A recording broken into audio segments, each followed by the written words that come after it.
नफियाती हथियारों से लड़ी जाने वाली जंगें खत्म हो रही हैं, तो दूसरी तरफ एक और बड़ी जंग का आगाज हो रहा है। मैं बात कर रही हूँ ट्रेड वॉर की, जो यूएस में डोनाल्ड ट्रंप की गवर्नमेंट आने के बाद एक बार फिर से शुरू हो चुकी है।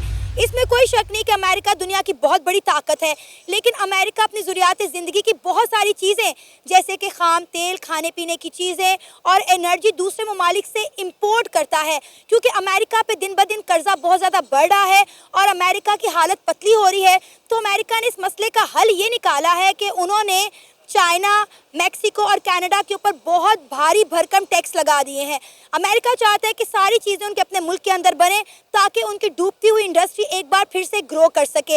लेकिन अमेरिका ने ये सोचा नहीं था कि उनका एक गलत कदम उनके लिए नुकसानदेह साबित हो सकता है। अब हुआ यह कि दूसरे ममालिक ने अमेरिका के ऊपर भी टैक्स लगा दिया है, बल्कि कनाडा, मैक्सिको और चाइना ये सोच रहे हैं कि अमेरिका को सामान एक्सपोर्ट करना ही बैन कर दें। इसी मुद्दे पर बात करेंगे आज की इस वीडियो में, तो आइए चलिए हमारे साथ।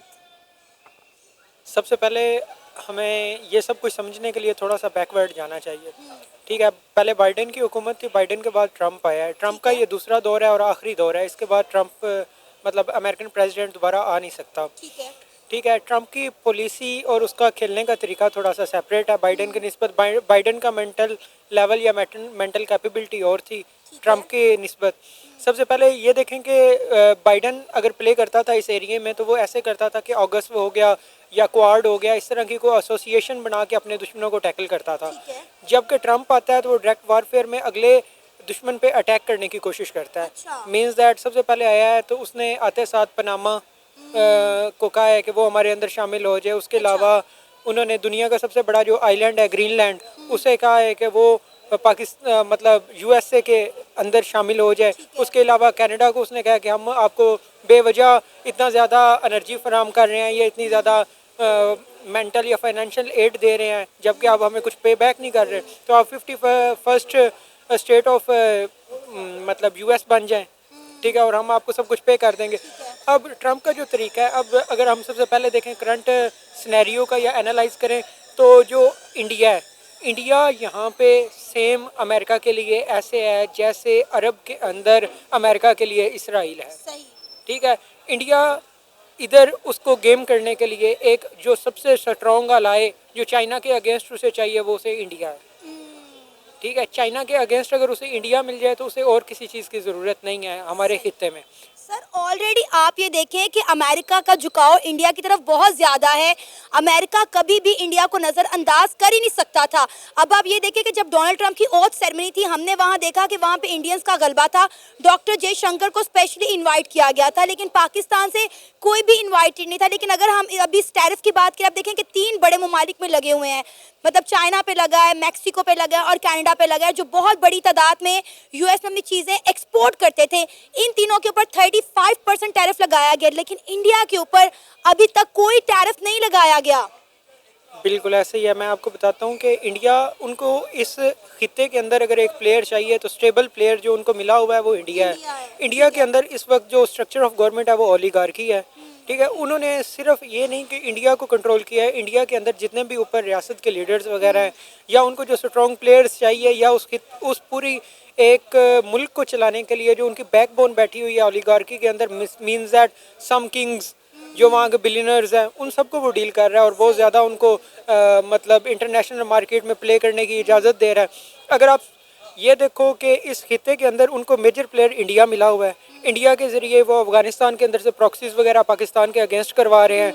अगर आप ये देखें कि पाकिस्तान जो है, Pakistan is moving toward backwardness, मतलब कि अभी अगर पाकिस्तान जो है ये कभी इंटरनेशनल मार्केट के अंदर प्ले नहीं कर रहा, ना अभी तक इसका किसी को खौफ है, ना कोई ऐसा पाकिस्तान के अंदर ऐसी चीज़ है जिसकी वजह से अमेरिका इसे सू करे। सर देखें, बात ये है कि आपकी फॉरेन पॉलिसी स्ट्रॉन्ग होनी चाहिए और आपके अंदर एक रोब और दबदबा होना चाहिए। आपको याद है कि जब अमेरिका रशिया से खाम तेल ले रहा था और यूक्रेन और रशिया की वॉर चल रही थी, अमेरिका ने इंडिया के फॉरेन मिनिस्टर डॉक्टर जयशंकर को बोला था कि आपने रशिया से खाम तेल नहीं लेना, तो उन्होंने वहीं पे शट अप कॉल दी थी अमेरिका को कि हम लेंगे और आप हमें रोक नहीं सकते, हम वही करेंगे जो हमारे कौम और हमारे मुल्क के लिए बेहतर है, जो हमारी आवाम के लिए बेहतर है। आप देखें कि उन्होंने इतना खाम तेल खरीदा, रशिया से इतना खाम तेल खरीदा अमेरिका के मना करने के बावजूद कि दोनों जो है ट्रेडिंग पार्टनर बन चुके हैं, ठीक, और इतने बड़े ट्रेडिंग पार्टनर बन चुके हैं कि हर तरह की ट्रेड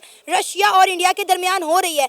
यही बात है क्योंकि इंडिया कभी अमेरिका के प्रेशर में आया ही नहीं है, कभी उनके सामने झुका ही नहीं है, कभी उनके सामने दबा ही नहीं है। इंडिया हमेशा से रशिया का पार्टनर था। इंडिया शुरू से ही जो अपनी टेक्नोलॉजी वगैरह लेता है या जो सब कुछ लेता है वो किससे लेता है? वो रशिया से लेता है। रशिया से लेता है। सारा डिफेंस का काम ये दोनों मिलके करते हैं। ब्राह्मोस मिसाइल देख लें, इसकी जीती जागती मिसाल है जो रशिया और इंडिया ने मिलके बनाया, जिसकी पूरी दुनिया में डिमांड है इस वक्त। ऐसे ही है, बिल्कुल। देखें, रशिया के साथ इंडिया की बहुत पुरानी एक दोस्ती है, ठीक है। वो दोस्ती कभी भी अमेरिका के आने से डिस्टर्ब नहीं हुई। लेकिन जैसे कि ट्रम्प का नारा है कि मेक अमेरिका ग्रेट अगेन, तो मेक अमेरिका ग्रेट अगेन के अंदर अगर हम ये देखें कि अमेरिका को वो ग्रेट बनाना चाहता है, ग्रेट कैसे बनाएगा? फाइनेंशियली बनाएगा, ठीक है। फाइनेंशियली वो हमेशा अपनी उन चीज़ों पे खेलेगा जिससे दूसरे लोग फ़ायदा उठा रहे हैं उससे। मीन्स दैट उसके पास टेक्नोलॉजी है, 5th जनरेशन वारफेयर प्लेन्स वगैरह हैं, तो वो उन सब को सेल आउट करेगा।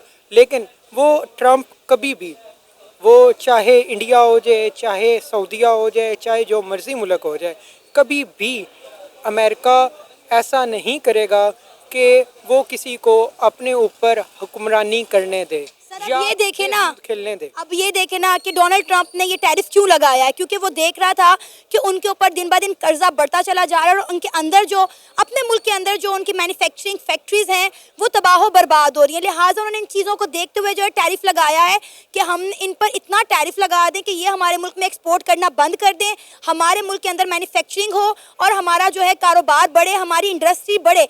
मेन पर्पज़ तो ये था ना उनका।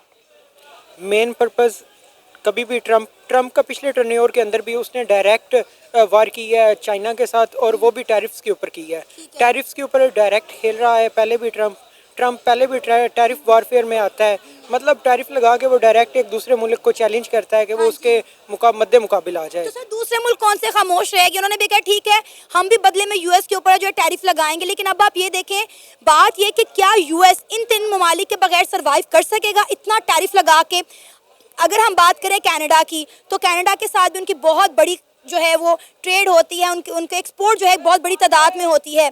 हम बात करें चाइना की, चाइना से आपको पता है जितनी भी ये टेक्नोलॉजी है, जितनी भी आप कह लें मशीनरी है, ये चाइना से लेते हैं। गैस वो इंपोर्ट करता है रशिया से और सऊदीया से तेल लेता है। तेल वो सऊदीया से लेता है। सऊदीया से जब वो तेल लेता है, तेल उसने इतना स्टॉक कर लिया है कि अगले 100 साल भी उसे टेंशन नहीं है। अब तो इंडिया के अपने अंदर यूपी के अंदर से पेट्रोल निकल आया है, क्रूड ऑयल वहाँ से निकल आया। सबसे बड़ा मसला ये है कि सऊदीया से जितना कुछ वो ले चुका है ना, पहले ऑलमोस्ट सऊदीया के अंदर जितनी भी फाइनेंस हुई है, सऊदीया जितना भी अपना तेल निकालता है उसमें से 50% जाके देता है अमेरिका को, क्योंकि वहाँ पे इन्वेस्टमेंट टोटल उनकी है। वो एंटी अमेरिका जा ही नहीं सकते। दूसरी साइड पे कनाडा है, कनाडा कुछ देता ही है वो अपनी इकोनॉमी को अमेरिका की बेस पे सरवाइव कर रहा है वहाँ पे बैठ के। अभी आप जाके कनाडा के कभी हालात देखें तो हर दूसरी दुकान में वहाँ पे चोरियाँ हो रही हैं। सिर्फ इस वजह से कि उनको अमेरिका ने सपोर्ट करने से मना किया। सर अब अमेरिका ने जिस तरह टैरिफ लगा दिया है इन 3 कंट्री के ऊपर 35%, ये भी बदले में जो अमेरिका के ऊपर टैरिफ लगा रहे हैं, लेकिन इसका सारा फायदा अब इंडिया को जाएगा, क्योंकि इंडिया के साथ इंडिया को नहीं जाएगा। कभी भी अपना फायदा यूएस इंडिया को नहीं लेने देगा। यूएस अपना फायदा अपने पास रखेगा। वो उसका मेन ट्रम्प का आने का गोल ही ये है, मेक अमेरिका ग्रेट अगेन।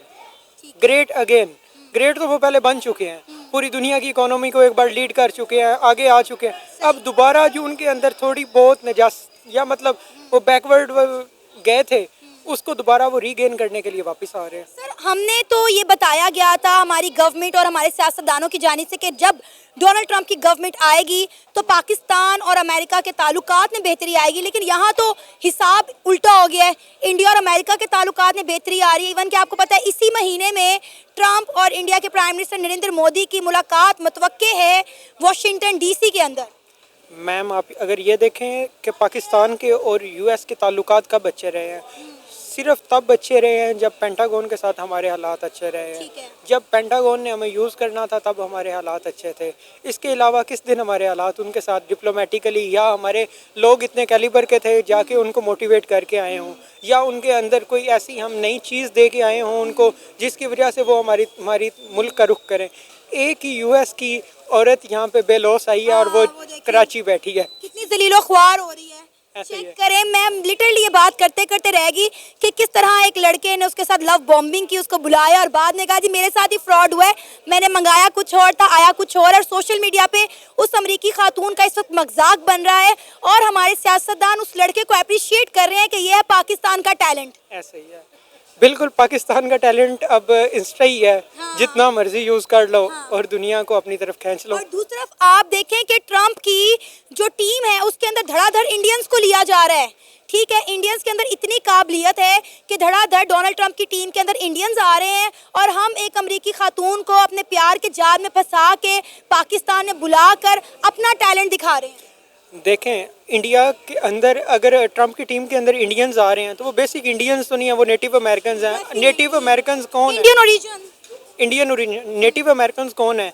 जो लोग इर्द गिर्द वाले इलाकों से आके अमेरिका के अंदर बसे हैं। अमेरिका के अपने लोग तो अब हैं ही नहीं, ना कि वहाँ की पॉलिटिक्स कर रहे हैं। ये अगर ट्रंप का भी ओरिजिन देखा जाए तो ये भी नेटिव अमेरिकन नहीं होगा। नेटिव अमेरिकन वो हैं, वो काले से, जो अब वहाँ पे कभी नज़र ही नहीं आए। अब ये बताएं कि इंडिया की ग्रोथ आप कहाँ जाते हुए देख रहे हैं, क्योंकि ट्रंप के इस वक्त ताल्लुकात और मफादात जो हैं वो इंडिया के साथ जुड़ते हुए नजर आ रहे हैं। इवन कि मैंने आपको जैसे पहले बताया कि डोनाल्ड ट्रंप और इंडिया के प्राइम मिनिस्टर नरेंद्र मोदी की इसी महीने फरवरी में वाशिंगटन डीसी के अंदर मुलाकात होने जा रही है और उसके बाद जो है जो डोनाल्ड ट्रंप है वो पहला विजिट अपना सऊदीया का करेंगे और उसके बाद दूसरा विजिट जो है वो इंडिया का करेंगे। इंडियन ओलिगार्की को ट्रंप बहुत ज़्यादा मजबूत कर सकता है, लेकिन इंडियन मिडिल मैन या इंडियन लोअर क्लास बंदे को कुछ नहीं मिल सकता इंडिया से। ठीक है, इंडिया के अंदर ट्रंप आके वहाँ के किंग मेकर्स को या किंग्स को आके छेड़ेगा, उनकी बिसातें उल्टेगा और दोबारा उनको जोड़ेगा और एक नई बिसात तरतीब देगा जो उसके मफादात को प्रोटेक्ट करेगी।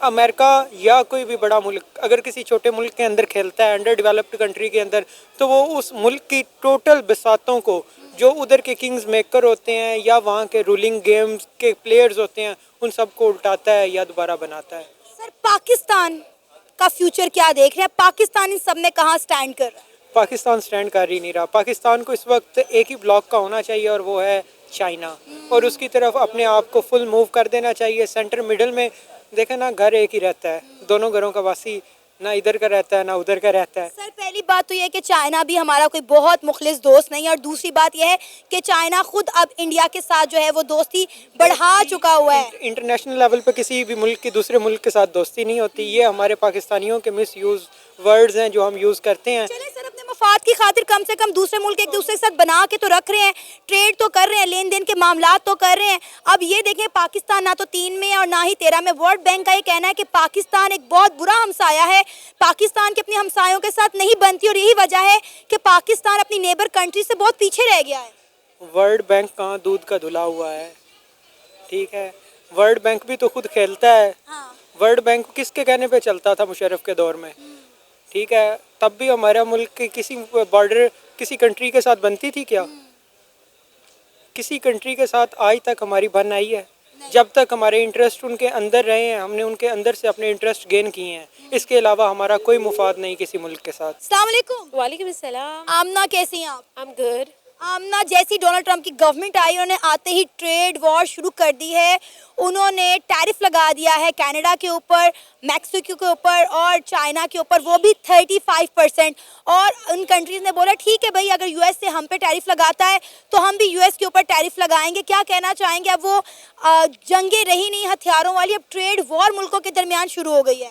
ऐसा ही है। आप देखिए कि राइट नाउ हम लोग देख रहे हैं कि जब हम लोग इंडिया की फॉरेन पॉलिसी की बात करते हैं, उन लोगों ने इतना ज़्यादा इसको स्ट्रॉन्ग कर लिया है कि even Trump, Donald Trump the president of a super power, वो भी इस चीज़ को निगलेक्ट नहीं कर पा रहा है। इवन आप देखें कि कनाडा जैसी कंट्री को उन्होंने जो है अपने आड़े हाथों ले लिया है। उन्होंने इतनी बड़ी बड़ी कंट्रीज़ को जहाँ आड़े हाथों लिया है, वहाँ India is tension free. India को टेंशन लेने की कोई ज़रूरत नहीं है। India is not the main target. Even जब डोनाल्ड ट्रंप ब्रिक्स को टारगेट करते हैं, ब्रिक्स की कंट्रीज को कहते हैं कि भाई आप जो है वो कोई ऐसी कंट्री इंट्रोड्यूस नहीं करा सकते जो इंटरनेशनल स्टैंडर्ड्स पे यूएस डॉलर को compete कर सके, तो वहाँ पर भी आपको जो टारगेट नजर आता है वो आता है चाइना, आपको टारगेट नजर आता है Russia, but India is not the main target, क्योंकि इंडिया ने अपनी फॉरेन पॉलिसी में इस तरह की एक जो है वो लेवल क्रिएट कर लिया है, किस तरह का एक जो है ना वो एक वैलर क्रिएट कर लिया है, जिसके अंदर हमें नजर आता है कि वो भाई चाइना के साथ भी ओके हैं, रशिया के साथ भी ओके हैं, और यूएस के साथ तो बहुत ही ओके है।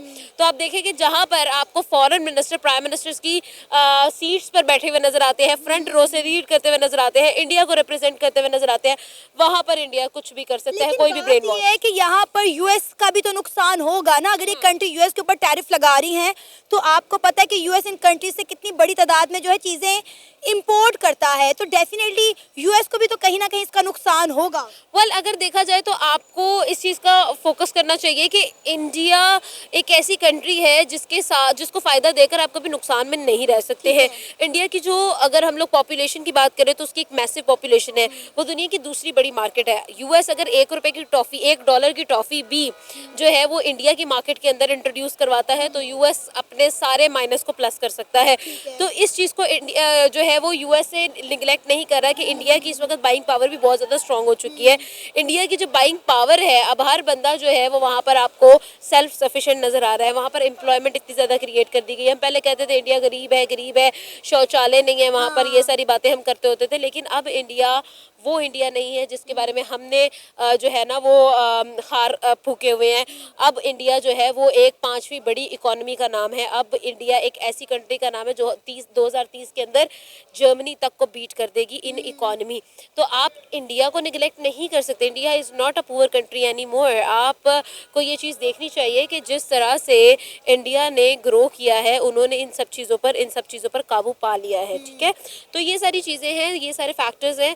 India is going to be a great power. Already आप देखें आमना, इंडिया और यूएस के दरमियान अगर हम बात करें तो इंडिया हर साल $75 बिलियन की एक्सपोर्ट कर रहा था यूएस को। अच्छा, एक और चीज़ भी इसके अंदर ऐड होती है।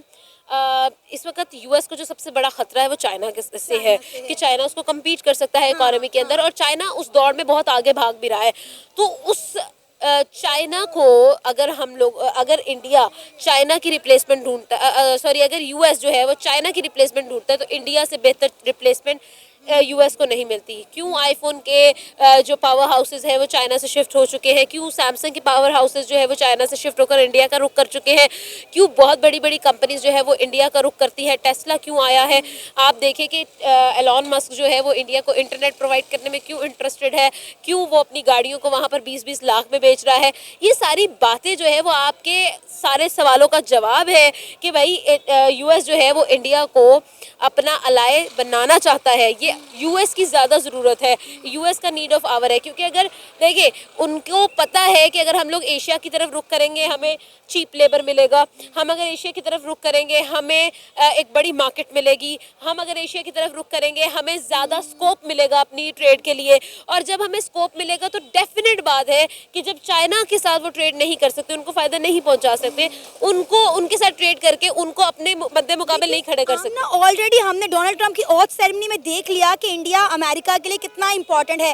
पाकिस्तान से किसी को नहीं बुलाया गया, लेकिन इंडिया के फॉरेन मिनिस्टर डॉक्टर जयशंकर को टिकट देकर स्पेशली बुलाया गया और वो पहली निश्चित पे में बैठे हुए नजर आए। और हमने देखा कि डोनाल्ड ट्रंप ने अपनी ओथ सेरेमनी में कैसे उन्हें कई बार जो है वो मुखातिब भी किया। और आपको पता होगा कि डोनाल्ड ट्रंप और इंडिया के प्राइम मिनिस्टर नरेंद्र मोदी की इसी महीने फरवरी में यूएस में वाशिंगटन डीसी में मुलाकात होने जा रही है। आपकी बात बिल्कुल दुरुस्त है। इंडिया की जो हम लोग देखते हैं कि उन्होंने अपनी ओथ सेरेमनी के अंदर एस जयशंकर को जिस तरह से रिकॉग्नाइज किया, not once not twice thrice time, ठीक है, उसके बाद उन्होंने कंफर्म किया कि I will be visiting India very soon. ठीक है, यहाँ पर हम लोगों को कम्प्लीटली नजर, आप देखिए कि कौन वीवीआईपी गेस्ट कौन है आपको नजर आ रहे हैं, इंडिया के बिजनेसमैन, इंडिया के फॉरेन मिनिस्टर्स, इंडिया का मुकेश अंबानी, इंडिया छाया हुआ है। मतलब आप देखिए, let's just be neutral, let's just be general, और उसके अंदर हमें लीड नज़र आती है इंडिया की, and that is for sure.